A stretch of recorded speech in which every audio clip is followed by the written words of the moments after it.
Hello बच्चों। अब हम अपना अगला टॉपिक करते हैं। हम बैंकिंग ट्रांजैक्शन लास्ट क्लास में कर चुके हैं पूरा, और अब आपका वो जो क्वेश्चन अगर मान लो कुछ रहता भी था तो वो टॉपिक में हो जाएगा पूरा। क्वेश्चन नंबर 6 था इसका। अब हम अगले कंसेप्ट पे आते हैं। ठीक है, अब आप समझना। देखो, मैं ना आपको कुछ कॉम्प्रिहेंसिव एंट्रीज करवा रहा हूं जिसमें लॉजिक्स लगेंगे। ठीक है, उसको आपने समझना है बस अच्छे से। ठीक है, 3-4 एंट्रीज हैं वो आप अच्छे से समझेंगे। देखो, मैं आपको ये बोल रहा हूं, goods given away as charity. हमने चैरिटी में गुड्स दे दिए ₹5000 के। मुझे एक बात बताओ, गुड्स के लिए आप क्या वर्ड यूज करते हैं? परचेजेस। पता है आपको? आप गुड्स के लिए वर्ड यूज करते हैं परचेजेस। तो आप लिखते थे परचेज अकाउंट डेबिट। मुझे एक बात बताएं, आप परचेज रिटर्न को क्रेडिट करते थे, क्या वो आपके लिए इनकम थी? इनकम नहीं थी, लेकिन खर्चा कम हो रहा था, वो भी आपके लिए बेनिफिट ही है। अब मैं आपको बोलूं, आपने ना आपके जो गुड्स पड़े थे, मान लो आपके पास परचेजेस हुई थी इस साल के अंदर 1,00,000 की। 1,00,000 की परचेजेस में से आपने 5,000 के गुड्स चैरिटी में दे दिए। चैरिटी में आपने 5,000 के गुड्स दे दिए। क्या वो गुड्स बिके? बिके नहीं। अगर गुड्स बिना बिके अगर हमारे बिजनेस से जा रहे हैं, हमारे गोडाउन से जा रहे हैं, तो उसके लिए सेल्स क्रेडिट नहीं होगी। देखो, आप जब भी गुड्स बेचते हैं तो टू सेल्स लिखते हैं ना, credit all the income and gains. लेकिन जो आपने खर्चा किया, परचेज डेबिट किया, किस लिए आपने उसको खर्चा बोला? आप उसको रियल अकाउंट एसेट्स भी तो बोल सकते थे। इसीलिए तो बोला उसको खर्चा, क्योंकि आप उसको वापस रीसेल करेंगे। अब मान लो आपने उसको रीसेल किए बिना वैसे चैरिटी में दे दिया, डोनेट कर दिया, तो गुड्स जो आपके गए वो आपका इनकम तो नहीं है ना। इसीलिए मैं आपको ये बोलूंगा, जो आपकी परचेजेस 1,00,000 की थी ना, वो चैरिटी की वजह से आपकी purchases, charity of goods, charity की वजह से वो कितने रुपए की रह गई? आपकी 95,000 की। मतलब मैं परचेजेस को कैंसिल कर दूं, 2 परचेजेस कितने रुपए की? परचेजेस आपकी कैंसिल होना भी तो आपके लिए इनकम है। जो खर्चा आपने 1,00,000 का दिखाया था, 5,000 से कम हो गया, 5,000 से कम हो गया, परचेजेस का खर्चा कम हो गया। लेकिन एक बात बताओ, अगर मान लो परचेजेस का खर्चा कम हो गया लेकिन चैरिटी के नाम का खर्चा तो बढ़ गया, सोच के देखें। मैं आपको इसका अकाउंटिंग ट्रीटमेंट बता रहा हूं। नेट आपको कोई बेनिफिट या लॉस नहीं हुआ। खर्चा तो एक बार लिखा जा चुका है। एक बात सोचें, आपने जब खर्चा 1,00,000 का लिख दिया तो खर्चा ही तो है। एक बात बताओ, आपके पास गुड्स है, आपने उसी टाइम उसको खर्चा बोल दिया। अब आप उसको चैरिटी में दो, कहीं पे दो, वो तो खर्चा एक बार दिखा दिया गया। लेकिन आप उसको परचेज नाम से खर्चा नहीं बोल सकते ना। उसको कौन सा खर्चा बोलेंगे? चैरिटी। तो आप इस खर्चे को कैंसिल करके आप कौन सा खर्चा दिखाएंगे? Charity account debit 5,000 rupees. ये भी नॉमिनल है। आप कहेंगे ये क्या हुआ? एक नॉमिनल को कैंसिल करके, जो खर्चा परचेज के नाम से नहीं है, ये एक्चुअल में चैरिटी के नाम का खर्चा है। तो charity account debit to purchase. आप इस बात को ऐसे समझे मेरी बात को। मान लो आप चैरिटी में ना कैश देना चाहते थे, आप क्या एंट्री करते? Charity account debit to cash. Charity खर्चा, क्रेडिट वर्ड दो सब। मान लो 5,000 रुपए आपने चैरिटी में देने थे, ठीक है, आपने ना, और जब आपने चैरिटी में देने थे ना, तो चैरिटी वालों ने भी यही चीज खरीदनी थी जो आप उसको अपने गुड्स दे रहे हो। वो बाहर से भी तो यही चीज लेते हैं। इससे बड़ी आपने क्या किया? अब मान लो मैं गुड्स पहले कैश में खरीदता हूं, परचेज अकाउंट डेबिट। मान लो मैंने चैरिटी में देने के लिए खुद खरीदे, तो 5,000 रुपए डेबिट हुए और यही कैंसिल हो जाएंगे। 2 परचेजेस 5,000 रुपए, और चैरिटी को डेबिट कर दोगे। चैरिटी अकाउंट डेबिट, मतलब आपने गुड्स एक बार जो खरीदे आपने उसको चैरिटी में दे दिए। तो आप ऐसा भी करते, अगर मान लो सीधा अगर कैश दे देते, charity account debit to cash, बात तो वही आ रही है, क्योंकि आप कैश ऑलरेडी पे कर चुके हैं। गुड्स जब खरीदे थे 1,00,000 की, उसी में कैश 5,000 रुपए का भी पे हो चुका है। तो आप charity account debit to purchase ही तो करेंगे। अल्टीमेट एंट्री आप चेक करके देख लो, एक बार परचेज 5,000 से डेबिट है, एक बार क्रेडिट है, एंट्री तो वही बन रही है, चैरिटी टू कैश। लेकिन आप इसको नेट नहीं करेंगे, क्योंकि परचेज की एंट्री, परचेज टू कैश आप ऑलरेडी कर चुके हैं पहले। वो एंट्री आपको नहीं बोल रहा है, तो मैंने अज्यूम किया कि 1,00,000 रुपए। ठीक है, तो आप क्या बोलेंगे, charity account debit to purchase, purchase का खर्चा कम हो गया और चैरिटी के नाम का खर्चा आपने बुक कर दिया, बुक्स के अंदर। बुक करने का मतलब लिख दिया। ठीक है, अब बात को आगे समझे। तो मैं goods given away as a charity को क्या बोलूंगा, charity account debit to purchases. ठीक है, अब अगली पे आते हैं।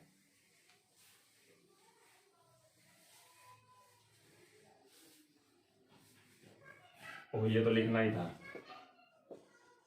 Purchases 1 lakh minus charity 5,000।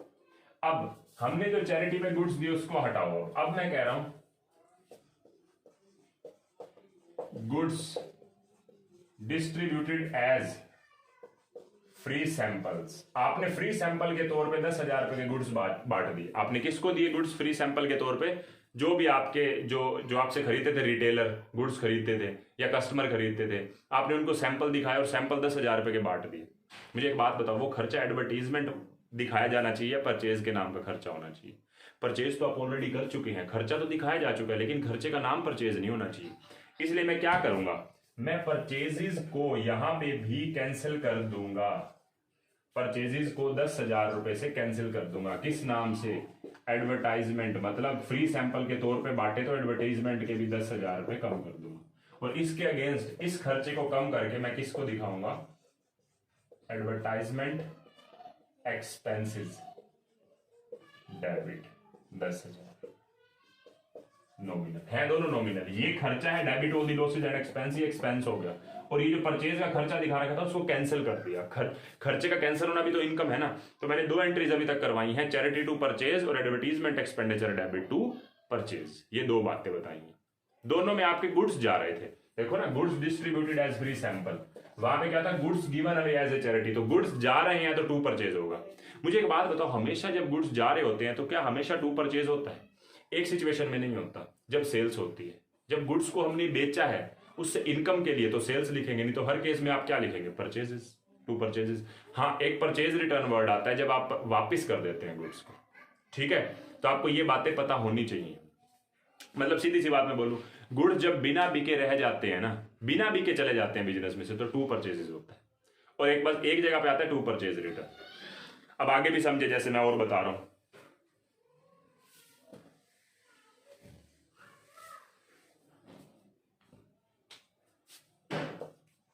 Goods taken by proprietor for personal use. 2,000 रुपए के गुड्स, 2,000 रुपए के गुड्स प्रोप्राइटर मतलब ओनर ने अपने पर्सनल पर्पस के लिए बिजनेस में से निकाल दिए। देखो, गुड्स गए हैं, क्या बिके हैं? नहीं, ओनर लेके गया है। जिस भी सिचुएशन में गुड्स जाते हैं, बिना बिके जाते हैं, तो आप टू परचेजेस लिखेंगे। टू परचेजेस 2,000 रुपए नॉमिनल। मतलब नॉमिनल किस लिए? खर्चा कम हो रहा है। लेकिन एक बात बताओ, क्या इसके अगेंस्ट कोई और खर्चा हो रहा है? खर्चा नहीं हो रहा। बिजनेस का मालिक अपने पर्सनल पर्पस के लिए लेके जा रहा है। मतलब जो मेरे गुड्स जा रहे हैं उसका रिसीवर कौन है? मालिक। अब पर्सनल अकाउंट लगेगा, अब नॉमिनल नहीं आएगा ऊपर। नॉमिनल तब होता है जब मैंने फ्री में किसी को बांटे या चैरिटी में दिए। ओनर लेके जा रहे तो ओनर की कैपिटल कम कर देंगे।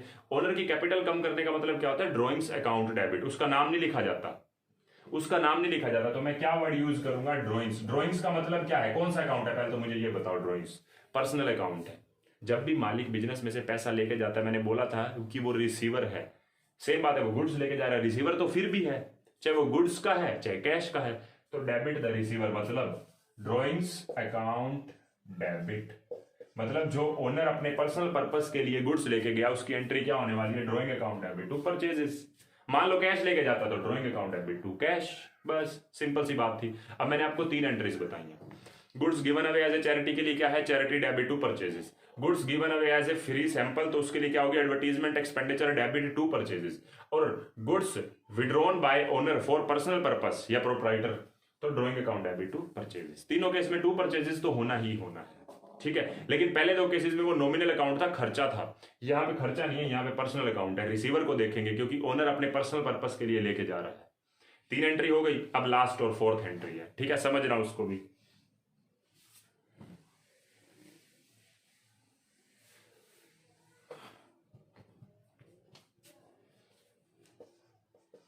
Goods lost by fire rupees 50,000, 50,000 रुपए गुड्स को आग लग गई। इंश्योरेंस कंपनी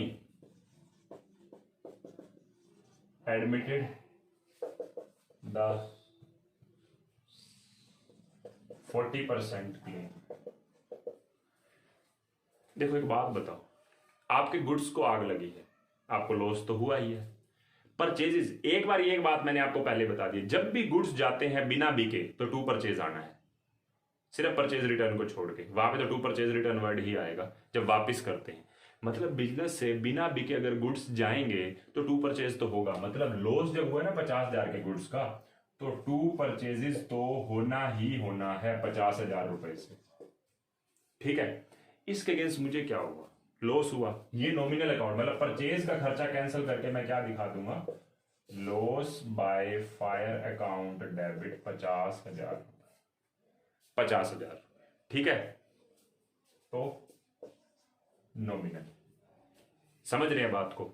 नॉमिनल किस लिए, क्योंकि एक्चुअल खर्चे का नाम तो ये है ना, गुड्स जो परचेज करे थे उसको मैं खर्चा थोड़ा ना दिखाऊंगा। वो देखो, मैं परचेज का खर्चा उसी गुड्स के लिए रखता हूं जो जो हमारे बिकेंगे। देखो एक बात बताओ, मैंने 1,00,000 रुपए के गुड्स खरीदे थे, चैरिटी में 5,000 के दिए, मैंने खर्चा अपना 50, परचेज का खर्चा 5,000 से कम कर लिया, मेरा खर्चा कितने का रह गया 95। फिर मैंने 10,000 फ्री सैंपल के दिए, 2,000 रुपये प्रोप्राइटर ले गया और 50,000 रुपए के गुड्स को आग लग गई।